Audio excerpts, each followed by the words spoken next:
Sir আপনার কলার দাম পাঁচালির দাম 210 টাকা রাখছি স্যার।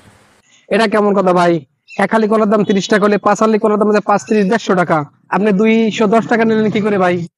স্যার, কলার হালি 30 টাকা সেটা তো ঠিকই আছে, কিন্তু সেটা হলো 2 হালি পর্যন্ত।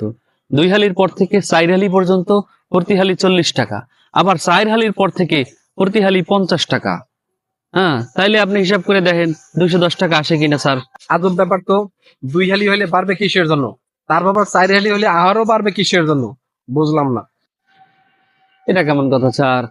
আপনি বিদ্যুৎ অফিসের একজন অফিসার, আপনি যদি এরকম কথা বলেন স্যার, সেটা কি হয়? স্যার, 50 ইউনিট পর্যন্ত বিদ্যুতের রেট একরকম, আবার 75 ইউনিট পর্যন্ত আরেক রকম, আবার 100 ইউনিট হইলে আর এক রকম, আবার 500 ইউনিট হইলে আর এক রকম। তাহলে স্যার, আমার কলার রেট যদি এরকম হয় তাহলে সমস্যা